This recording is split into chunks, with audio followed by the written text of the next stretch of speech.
Good morning, everyone. My name is Cassar. I'm from Heritage Malta, which is the national agency for the cultural heritage of Malta. The agency takes care of about 75 sites. A good number of them are underground. And my participation in this cost section was last year when we attended the training school in Naples. And since then, I've been working on a project which is directly related to the underground. But before I introduce that project, I wish to speak about digital tools for underground heritage valorization. The idea is not that I stay showing you a lot of tools because it's beyond the point of the presentation. As I was telling some of the students in the work groups, digital tools are tools. So before using digital tools, we need to know why we need to use those particular tools. So today I'm going to focus on just two particular tools and an overview of digitization in general, digitization of cultural heritage. So the first question we should ask is, why digitize cultural heritage? I'm sure that most of you have seen these scenes, the burning of Notre Dame. These things happen everywhere in the world. They are one of the things which destroy cultural heritage, but then you have wars, you have vandalism, you have climate change wearing off, environmental issues which destroy cultural heritage. So being in a position to digitize cultural heritage will allow us to preserve and make a digital copy of that cultural heritage. And this applies also to the underground. The underground, like any other type of cultural heritage, is under constant threat. It is deteriorating because of natural reasons. It could deteriorate because of human reasons. So it is in our interest that we preserve and take a digital copy of this underground heritage. When we ask what does digitization of cultural heritage include, it's a very wide project, it's a very wide topic, and obviously it's difficult to group everything into a very short presentation. But the main idea of digitization is to build a complete, or as complete as possible, digital catalog of cultural heritage, which includes not only physical of the morning, and the last one is Tony Cassar from Heritage Malta, and his presentation is entitled Digital Tools for Valorization Underground Heritage. Tony, thank you very much.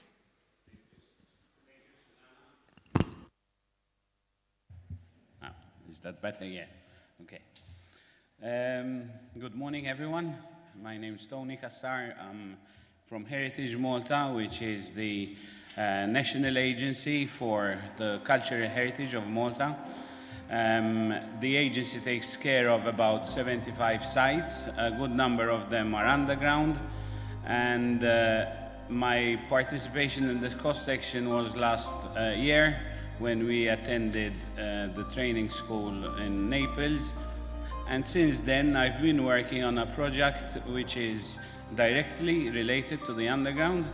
But before I introduce that project, I wish to speak about digital tools for underground heritage valorization.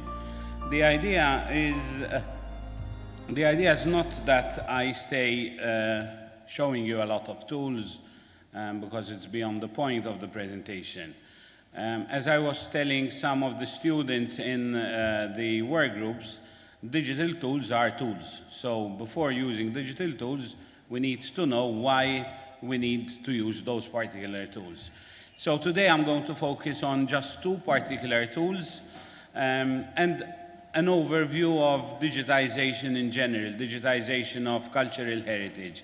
So the first question we should ask is, why digitize cultural heritage? I'm sure that most of you have seen these scenes, the burning of Notre Dame.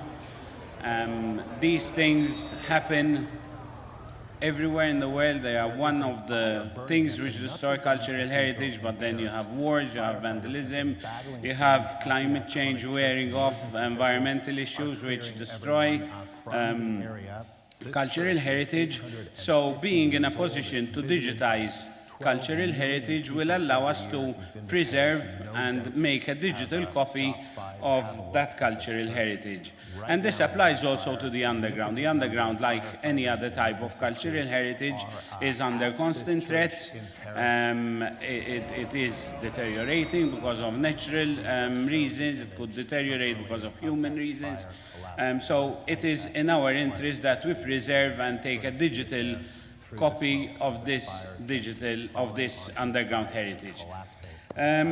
When we ask what does digitization of cultural heritage include, it's a very wide project, it's a very wide topic, and obviously it's difficult to group everything into a very short presentation. But the main idea of digitization is to build a complete, or as complete as possible, digital catalog of cultural heritage, which includes not only physical, tangible cultural heritage, but also intangible cultural heritage.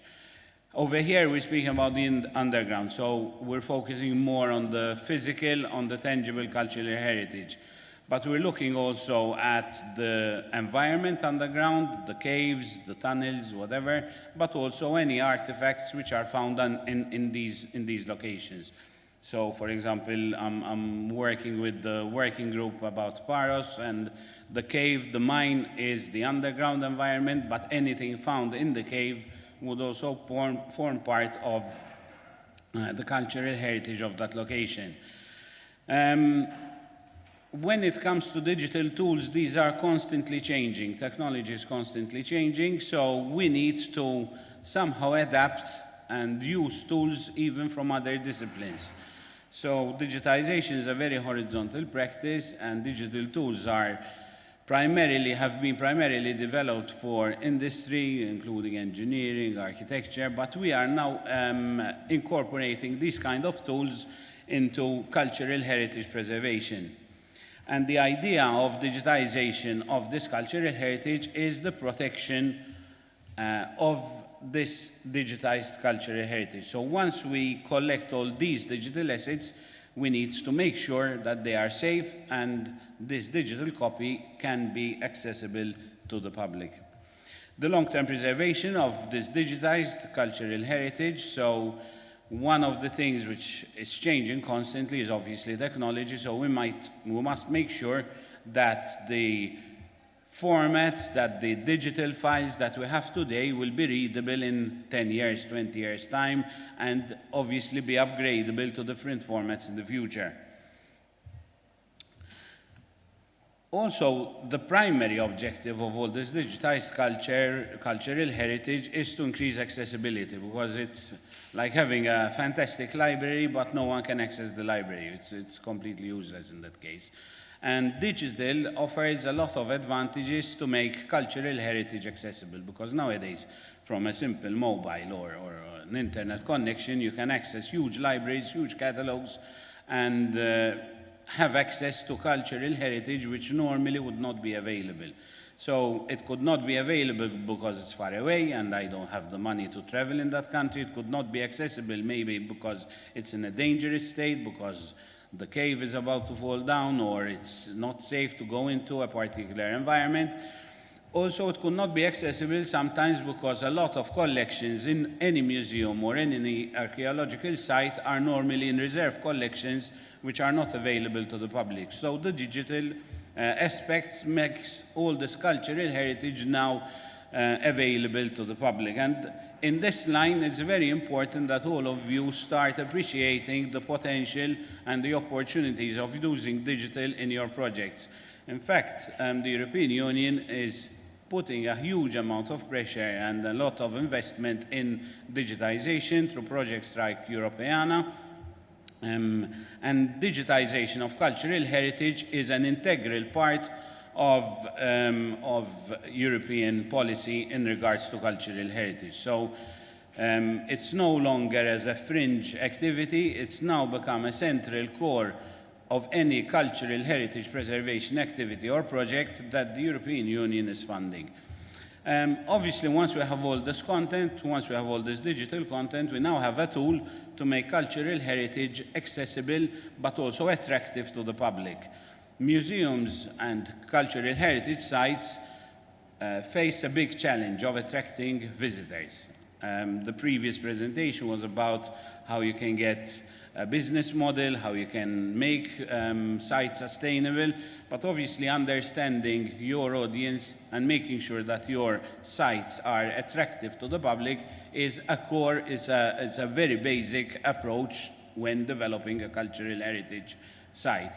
And it is good, it is outside of the scope of this presentation, to understand the current and future generations that will be possibly coming to our sites. And these are millennials and Generation Z, people who are born in technology, who use technology all the time. And if we do not present cultural heritage in a way that is attractive to these audiences, they will simply not come, because cultural heritage sites are competing for attention from the public just like any other venue. Could be an entertainment venue, could be a public park, could be the cinema. So we are in competition with these sites, and one way of really attracting these younger generations is to integrate technology and multimedia in the way we explain and present cultural heritage. Over here I have a couple of slides which highlight the importance of digitization in cultural heritage projects by the European Union. There is a new policy document which specifically focuses on digitization as a way of turning Europe's cultural resources into an important pillar of the digital economy. So now we're also seeing how the cultural heritage, the digitized cultural heritage, is becoming even more sustainable from a European point of view when funding projects. So the link between cultural heritage, sustainability, and the economy is now being emphasized. Digitization gives Europe's rich cultural heritage a clear profile on the internet. It promotes regions, protects cultural diversity, and contributes to better quality of life. Basically, these five phrases, are the basis of the majority of projects being proposed under Culture Creative Europe, Horizon 2020. So it's very important to understand why Europe is pushing towards the inclusion of digitization as an important practice within cultural heritage preservation. There's also recommendations about increasing online accessibility, and proof of this is the huge investment that the European Union is making in Europeana. The new Europeana will be even more strong and accessible than the current version. A lot of stuff is being done with regards to digitization, and a substantial part of the European recovery plan, the money which is being invested by the European Union into countries because of COVID, is going towards accessibility and digitization. And the reason being that when COVID happened a year ago, practically all the museums and sites in Europe closed their doors. For the first time in history, Europe shut down its doors to archaeological, cultural heritage sites and museums, and the only way how Europe could still communicate its cultural heritage to its citizens and the world was through digital means. So COVID, with all the bad things that it brought, shifted the importance of digitization to the forefront. Okay, so we have in a digitization program, I'm leading the National Digitization Program for Malta, we have three main pillars. The first is the digital acquisition, so the way how you make a digital copy. There are obviously a lot of tools related to digital acquisition. Today I'll speak briefly on two of them. Then we have the digital preservation, which is the process where these digital assets are turned into an accessible catalog which can be preserved and organized. So you get collection management systems, metadata, searches, strong organizational systems where all this digital content is stored and made accessible for searching. And finally, there's the digital interpretation, where you get this digital asset and turn it into a way which can be understood by the public. So it won't remain just a huge catalog of millions of entries, but you will start creating exhibitions, topics, using it as educational material, and all of this is only possible through digitization. Digital acquisition, the main types of digital acquisition, obviously there are many subcategories and many areas of specialization, but the main mediums, the main ways how we make a digital copy include photography, and under photography there are many different techniques, many different specializations for taking very different ways of photography. We have videography, which is now becoming even more important, especially in the areas related to intangible cultural heritage, so the gathering of interviews, the gathering of video footage of events, of happenings. We have photogrammetry,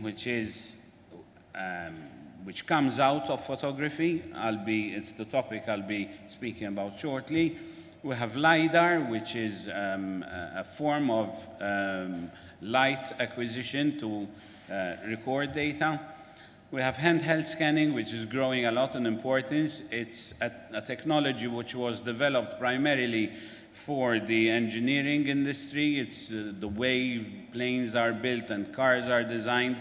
And this technology is now moving into cultural heritage preservation with a lot of success. So I'll go quickly to the two topics that I would like to speak, but before, I just wanted to say that rather than focus on the tools themselves, because the tools I will be explaining today, probably in a year's time, they will be outdated and something much more powerful will be available on the market. The most important thing in doing digitization of cultural heritage is the use of standards and methodologies. Methodologies are studied, they are very structured, and those don't normally change easily with time. But although technology changes, we can still rely that the way we have been digitizing, even though the technology changes, is a methodological one, and it's an organized one, and which is something which can survive the changes brought about by time. The other standards are European standards. Normally, the European Union is pushing towards the inclusion of standards, both in the way digitization is done in terms of acquisition, but also in the way of collection management preservation, so that we don't just have 1,000 different ways of collecting data, but we have a centralized, standardized methodology and standard for collection management systems. And these are all connected via APIs and repositories to a central hub, which will be Europeana. So Europeana will become the biggest repository of cultural heritage of Europe. Okay, let's start with photogrammetry. This is not meant to be a technical explanation, an in-depth explanation of photogrammetry, but just to give you an idea of two ways how we are doing digital acquisition before we move to the case study which we'd like to present today. Photogrammetry basically is a series of photos which are taken from different angles and different levels of an object, and then using software, all these different photos, they're collected together and turned into a 3D object. And over here, the next slide, I have this figurehead from a ship. It's from the ship Hibernia. Anyway, it's a very important ship in the British fleet, which was in Malta, and this is the only remaining part of the ship. It's a huge figurehead made from wood. And obviously, if you take just a photo from the front of the figurehead, you'll only get one image, or from the side, whereas photogrammetry allows us to create a 3D image of the whole object. And over here, I have this quick render of how it shows. This is made up from photos. It is just a collection of photos stitched together to create this 3D model. So apart from being visually more informative than just a flat image of the object, this 3D model can now be used in a lot of different environments. It can be used especially for learning. to prepare multimedia content. But once I have a detailed 3D model, I can now even print a 3D copy of the whole image. Photogrammetry is not related only to artifacts, to objects. Over here we have an important building in the center of the capital city. This is called the Main Guard building. It's a building from the time of the Knights, but used mainly by the British to have the main parades in Valletta. And we have used photogrammetry to photograph the whole building from the front and turn it into a 3D render. It might look simple, the 3D render, but the biggest breakthrough we have done through here is that normally the 3D model of an object, of a building, has been done using surveyors. So surveyors would go, they would measure the building, then it's inputted in CAD, and then the architects build the 3D model. And over the last months, we have been experimenting with a way where we use photogrammetry and LiDAR to build a 3D model directly out of the acquired source. Photogrammetry can also work with drone. Okay, the way we take photos can now also be, we have very good quality cameras fitted to drone. This is the one we use, which uses an 8K camera. And once we have aerial photography, we can even scan very large sites. So imagine the caves in the mines in Faro, and we scan the whole area.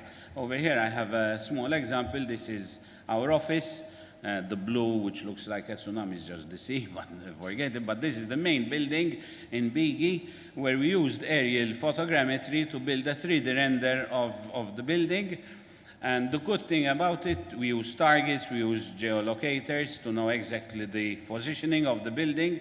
And this is very accurate in terms of measurement, and also to recreate it if I want in 3D in different scales. Okay, the next. So that was photogrammetry, which uses just photography, traditional photography, and software manipulation to build a 3D model. Then we have LiDAR. LiDAR is a different technology where we use basically light pulses. And light pulses, when you throw a beam of light, that light hits a surface. And by calculating the time the light hits the surface and comes back to a sensor, we can know how far a building or that object is. Obviously, we're not throwing one single light beam. We're throwing millions at a time and calculating millions coming back. LiDAR technology nowadays is being integrated in practically all the modern cars. So if you're driving and a car suddenly swerves in front of you, the car tells you obstacle in front of you. That is basically because the car is throwing LiDAR and the beam is suddenly interrupted, there is an obstacle, and the car gets the message back and tells you, listen, there is something in the way, be careful. So LiDAR in cultural heritage sites has been used to plot very difficult environments and get very, very difficult, very accurate data. So imagine I am in a cave, and the cave is completely uneven. You have a very uneven surface, and it is very difficult to plot it in the traditional way. But by putting a LiDAR and making a LiDAR scan, I can build a very accurate 3D representation of that building. Over here, I have a picture of the unit that we use. Obviously, there are different brands and different types of LiDAR. But this unit, just to give you an idea how it works, you have the lower part. Over here, we have the LiDAR unit. Over here, you have the light source, which is throwing out millions of light beams hitting the surfaces. They come back to the sensor, and the system builds all this data. It's a huge amount of data calculated in a very, very short time. What we have on the upper part is a camera, which also takes what it does. The purpose of the camera is not for photogrammetry, but it puts a color to every single dot which has been thrown out of the LiDAR. So like that, we can give some form of coloring, some form of texture to every single individual LiDAR beam. So that is how LiDAR in general, it's a very, very simplistic way of how LiDAR works, but I just gave you a bit of background. And we've been using LiDAR successfully in different environments. But underground, it has worked a lot because, as I said, normally underground venues, underground environments are very uneven, and to plot them out, to scan them out in traditional ways, it is a bit of a problem. Okay, LiDAR can also be connected to a drone. Obviously, you need a much bigger drone because it's a heavy machine. But it will allow you to scan very wide areas using drone. It is also mounted to moving vehicles. This is one vehicle which is being used through a project called the Syntagram project to scan basically all of Malta, all the streets of Malta, all the buildings of Malta. And this won't be just a visual scan like you get in Google Maps where you get buildings, and this is a very accurate scan, knowing exactly the dimensions and every single detail that you would find in the streets and buildings of Malta. Okay, for those of you who have an iPhone 12, you have a LiDAR scanner at the back. It's a very cheap LiDAR, which has a lot of limitations, but we've managed to do quite a lot with it. The limitation it has is with the number of light beams that it throws, so the density, the cloud density, the point density, and also the distance. Normally, the iPhone LiDAR is limited to around 5 meters, but for small scans, it can be done. And once it's implemented in the methodology we're using with the very expensive LiDAR, similar results can be achieved. And at the moment, we are making a trial that all the on-site archaeologists working in our different sites have been given LiDAR tablets or iPhones, and they scan excavations as they're being done. And the biggest advantage of a LiDAR scan is that it scans a whole site in practically minutes. In about 3 minutes, you scan a whole burial tomb, and it's very accurate. It's accurate to the latest, to the nearest millimeter. Okay, I'm going to present a case study, which I hope in the future could be a case study which would be investigated even further. This is a big project which has been worked upon by a number of entities in Malta. We have obviously Heritage Malta, we have Syntagram, which is a NEO-funded project related to scanning, LiDAR scanning of the Maltese islands. We have the University of Malta and the Planning Authority in Malta. All these 4 entities, we have been working together over the last year to basically build this project. I'll just give you a bit of background. The project is called Valletta Underground. As I'll be speaking, I'll leave a video running in the background and I'll comment on it. But basically, the starting point of how many of you have been to Valletta? Could you show your hands? Okay, not too many. Okay, Malta is a very small island in the center of the Mediterranean. We have been an important island just because all the superpowers over history wanted to use Malta as a base.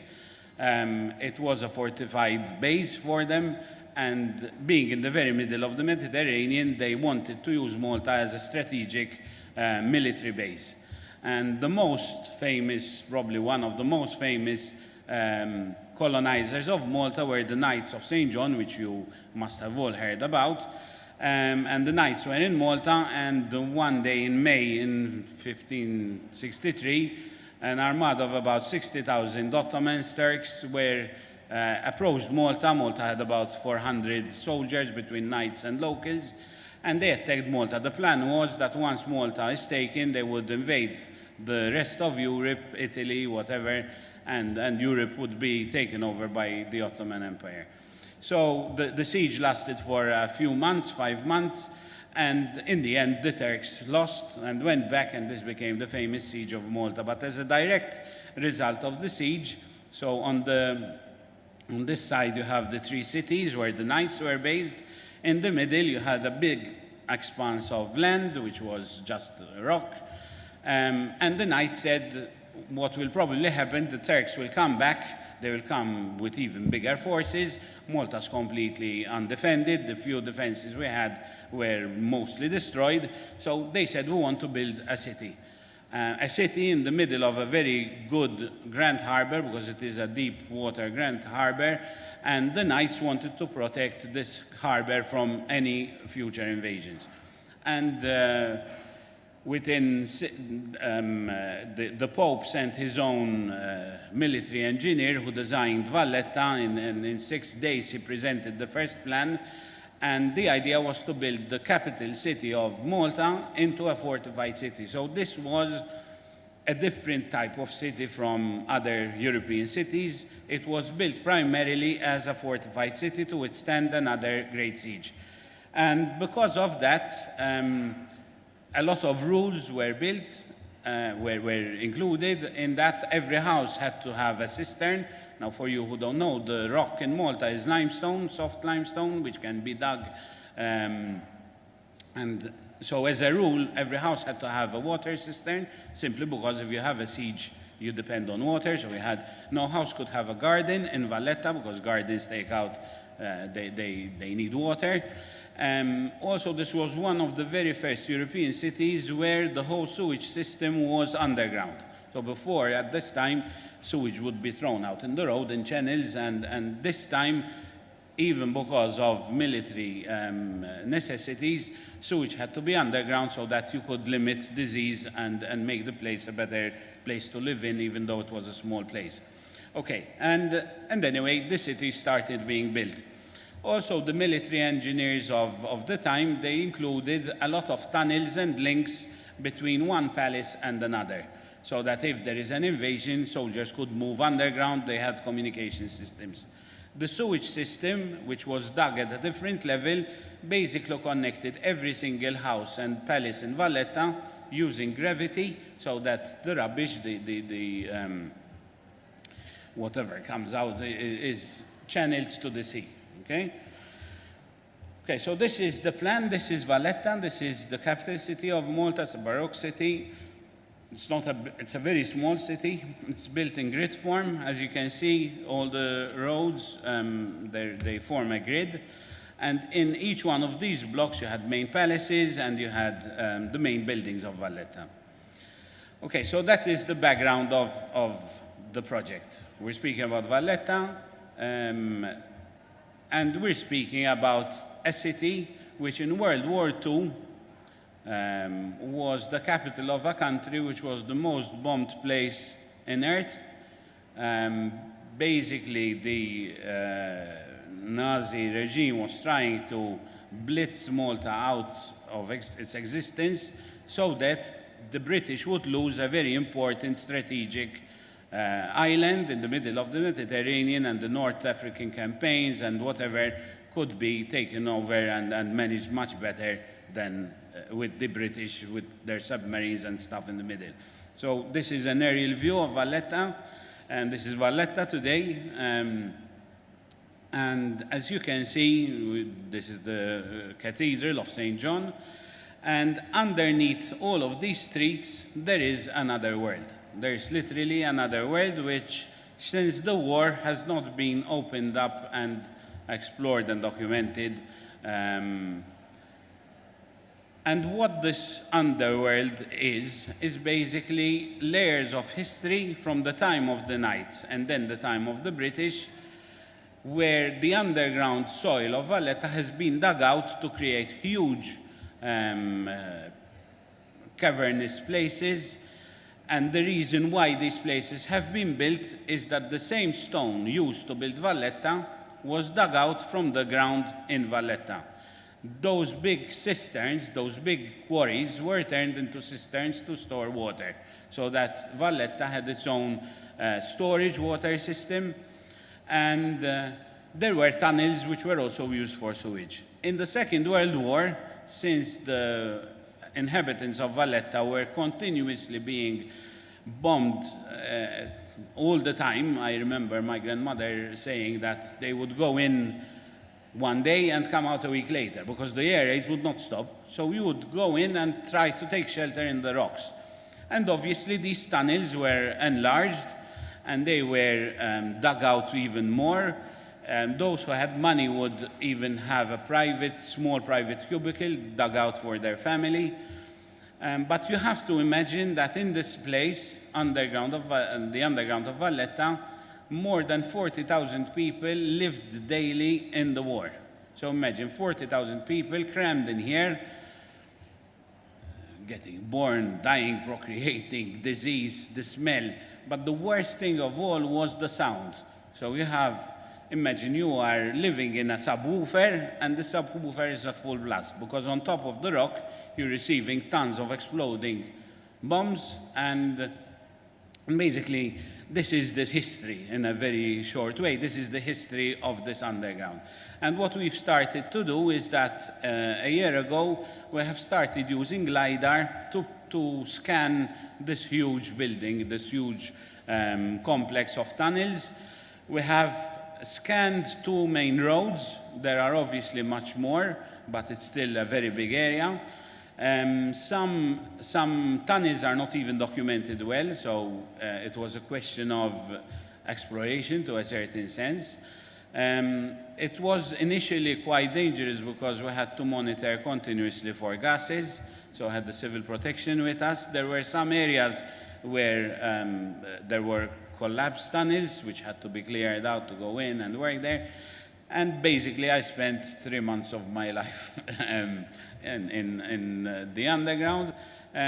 It's been a very long process, but at the end of it, we have managed to plot out the whole structure, the whole network, but not only plot it out, now using LiDAR, we have an exact replica, an exact digital replica of this underground environment. What was interesting is that we matched also the overground scans of Valletta, and we found that all these tunnels are in parallel with the main roads of Valletta. This is similar to the Camerano case. It's different in the type of rock. One is sandstone, this is limestone, and even the scale of it. But there are similarities. So the first phase of the project, which has been now completed, was the complete scanning, the complete documentation of all these buildings, which are underground of Valletta, and now we have a digital copy of what is beneath the streets of Valletta. Now, obviously, the plan is to go to a second phase where this underground environment will be open to the public. It will be open to the public in 2 phases. The first phase is a limited area of the underground. The second phase will involve a much bigger experience, which I'll have opportunity maybe in the future to explain what kind of, probably the Zoom is going to expire or no? Huh?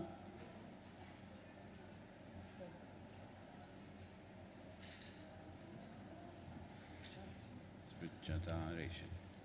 Anyway, so as you can see, these are the big cisterns. These are about 4 stories high. This is where all the stone to build the Cathedral of St. John and the palaces, where it was dug out from. And now these spaces are going to be built into a digital environment. And obviously Zoom decided to update itself now. No, I cannot do it. It's so complicated. Okay. Okay, this is how the LiDAR looks, how the different points look. For this presentation, we've prepared a VR render of how the whole underground looks, because now we've turned it into a VR experience where you can walk through Valletta underground. Unfortunately, the connection isn't working, so I cannot show it to you on screen, but if anyone is interested, we've got the unit and we can show it to you on a screen here. So this kind of digital tools, the plan, this is how it looks, a simpler version of how it looks. This is all virtual reality. Obviously, with the VR headset, you can actually walk yourself. It's not a video. You can explore environments. You can go into the individual shelters, and this is just the first phase of how VR is going to be used to explore Valletta. Obviously, the environment down here is not accessible for everyone. People who have mobility limitations or suffer from some medical conditions cannot go in there. And obviously, we're trying to create an environment which re-invokes how the living conditions in Valletta were at the time. So the idea is that we will have a center where, without going into Valletta underground, you can experience how life was there with a 5D experience, smells, sounds, whatever. I think that's it. I don't know time-wise how I am. Okay. So basically, I'll just leave the video running around. If there are any questions, I'll be happy.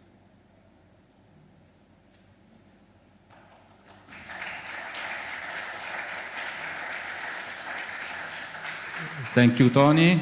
And okay, the floor is open to questions also because it's a very exciting experience. And okay, I think also that Raquel is doing an exciting experience with the 3D and the virtual reality. So, questions?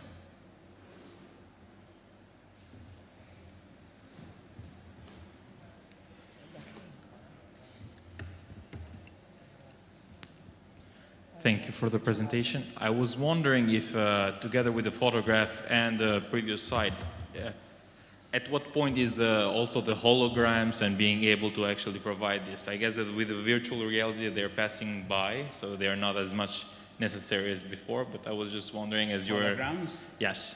No, they still play an important part. For example, one of the areas we plan... One of the things we plan to do in underground Valletta is to take one of the huge cisterns which was used to store water. Obviously, water is an integral part of the history of this place. And what we're going to do is create a huge water curtain and project holograms directly on it. So yes, holograms still play an important part. The thing is that people are now accustomed to more high-end technology, so we cannot just put a very basic hologram and expect people to be excited and impressed with it. Especially, again, going back to the younger audiences, even the gamification part, it's not just a question of putting a very simple game or a very simple experience and expect these visitors to be impressed. So the link between high-end gamification and technology and cultural heritage interpretation is growing stronger. And obviously, underground places, although technology can do a lot in these kind of places, there's a big challenge for the hardware systems used. Over there, the amounts of humidity and water seeping out from the walls is continuous, and you need special equipment, special enclosures to make sure that your equipment lasts more than a couple of months. Otherwise, Other questions?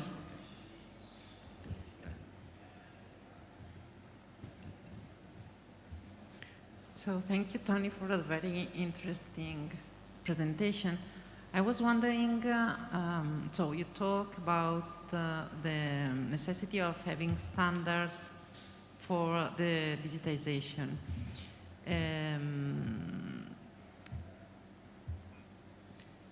Working on a research center with focusing on the digitization of cultural heritage, what we are seeing in Cyprus is that sometimes the very high resolution or the very high standards we use for the documentation for research reasons are not so flexible, and it's difficult to manage then if you want to do the dissemination. I was wondering how you manage this in Malta. So do you have different degree? Have you developed a workflow specific for research, preservation, monitoring, and something else for dissemination? Yeah. Thank you. At the moment,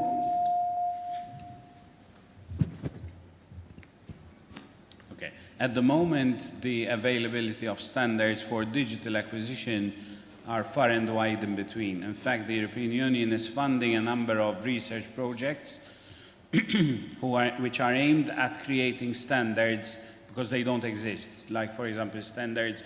We are in a project in creating standards for 3D modeling of cultural heritage. As such, it doesn't exist. So this is at the very beginning. And one of the challenges is what you are saying, is that methodologies just for documentation are one thing, and then if you want to use it to create a multimedia experience, it's another thing. So it's important that you have a very clear vision of where you want to arrive, because otherwise you might end up spending a lot of time digitizing something and then finding it's not good to use it again. We've seen this, for example, in some museums. The curators were taking a quick photo of all the artifacts they had just to have a visual representation of the artifact and giving it a catalog number. But when we started inputting them into the collections management system, we realized that these images are not good quality because you cannot do anything with them. You cannot use them in publication or give them to someone who's doing research. So it was very important to set standards and say, if you are going to digitize a piece of pottery, you need to take these kind of formats in this kind of resolution, more than one image, but at least you've done it once. Not you digitize a whole collection and then realize it's not good enough. Obviously, digitization takes a lot of time and work. Not every artifact needs to be done in 3D, obviously, because a 3D process is long and it takes time and effort and money. So there needs to be a standard deciding and helping the curators decide what is just an image and what will be a 3D model. Then you have also to choose what kind of tool to digitize it with. Should I use photogrammetry? Should I use scanning? Should I use LiDAR? Should I use a combination? Should I link them? The issue is that technology is changing, software is very new, so it's difficult to come up with an exact methodology, with an exact flow chart of when to use this and to use this and to use this.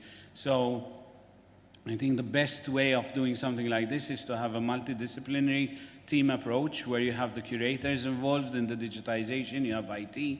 So it's not a service which exists on its own, but needs to work with many other different departments within cultural heritage preservation.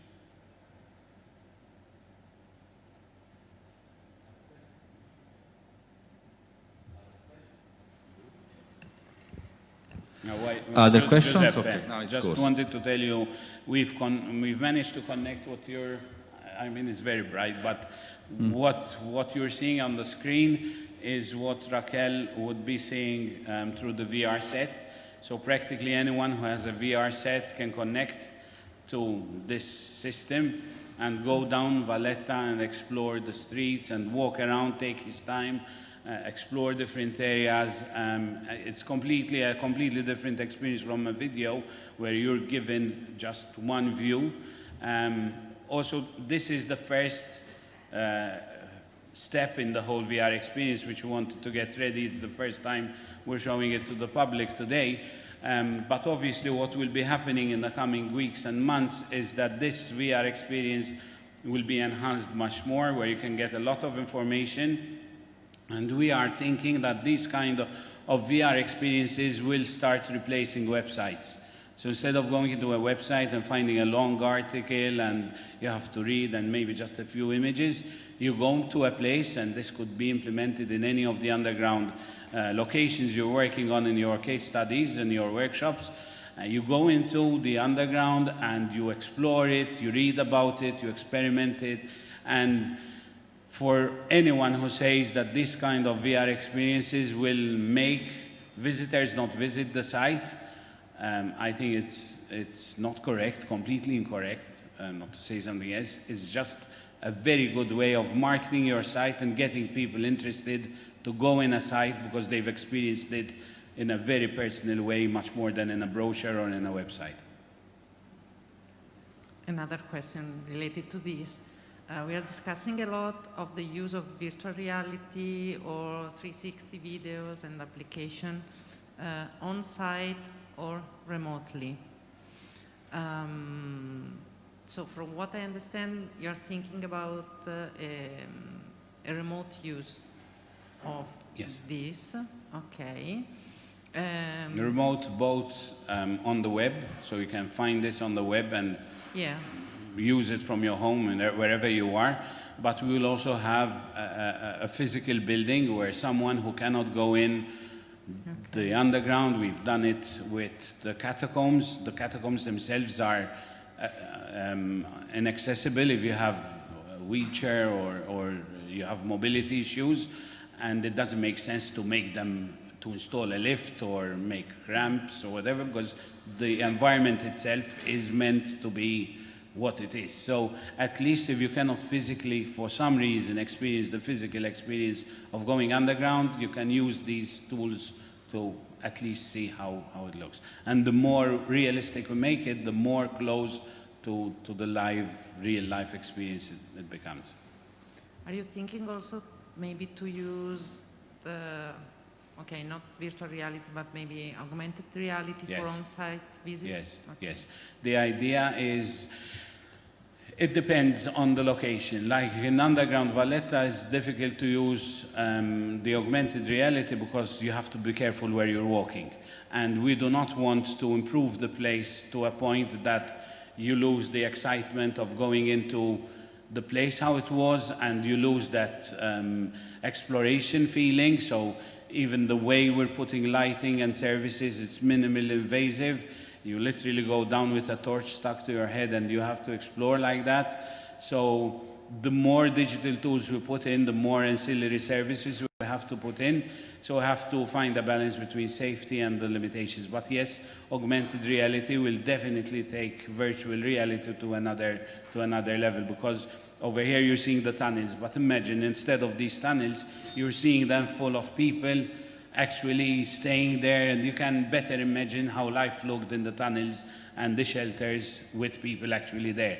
Moreover, you can have sound. In fact, we're going to have sound experiences and smell experiences, because walking through clean tunnels and thinking it's a nice place to be in is the complete opposite of what reality was, with 40,000 people urinating in there and living there and shouting and arguing and the noise and everything. So yes, augmented reality can help you create a more authentic experience.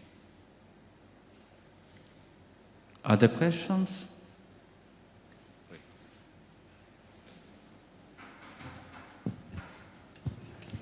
Thank you. Thank you for your presentation. Just a simple question. The system you built, you said it is very time consuming since you have to get the data into the model. And the question is, will the things we see in the map be updated during a time period?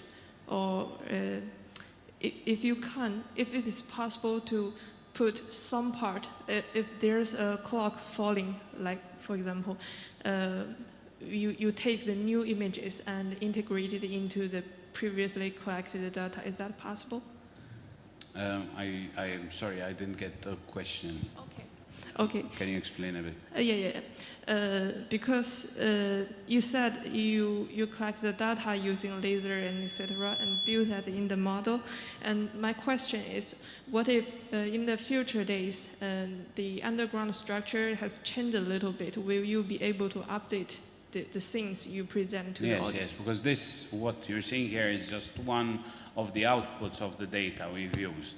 For example, there are entrances which lead to palaces and to important buildings which are not available in here, because we wouldn't want such a system to be used by criminals who would want to go into a place. There is security issues. So the raw data of all the LiDAR and the scanning that we've done is separate from this output.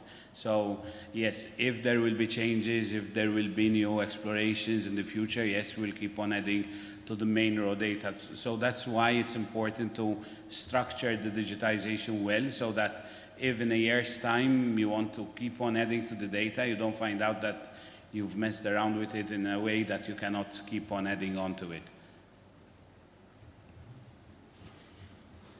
The final questions? No questions? Final? Okay, I have just a remark question to Tony, because you see many different tools more or less put together.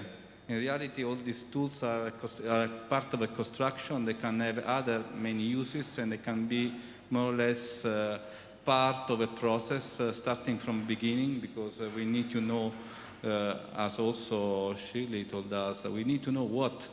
And these are tools for learning what. Many of these underground heritage sites are not visible.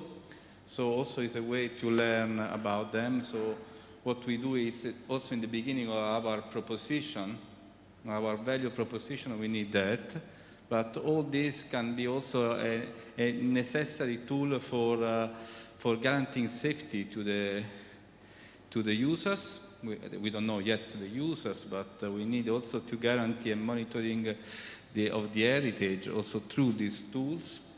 And finally, can be also an augmented support to the visit of the site. Imagine, so this is a path. It's not something that you do only for the final scope, but you need to use all along the process. So that's why it's important digitalizing heritage. And also it can become something that replaces the in-present visit. But it's not, I think, the question is, how do you could place all this tool in our, let's say, construction of the living lab? Yeah, I think, as I said in the beginning, these are just tools. So in the overall project planning, it's important that a multidisciplinary approach is taken so that all the different parties can explain their requirements and their ambitions, and then find a way of how these tools could be integrated. Because the last thing you want is that you have a project which has been designed completely, and then you go to someone who is doing digitization and you tell them, okay, now I want to do a VR experience. And you find that all the scans you've been doing are the wrong type, and you don't have the data, and you have to start all over again, or you haven't planned for services, or you haven't thought about the way visitors have to flow through this place. I mean, I've had a project where the curator of this underground building, a very, very important underground building, she had a big hall which could take 600 people in it, and she wanted to create a digital experience, which was fine, okay? The problem was that to go out of this hall, you had a spiral staircase, which was very small. So imagine getting 600 people up these 6 small steps, and it would create a bottleneck. So all the different teams need to work with each other to understand the limitations and their expectations. I mean, you cannot just plug in digitization at the end of a project and expect it to work. It's part of the whole process, and the whole process needs to be built on a very complete analysis of what the solution needs to do.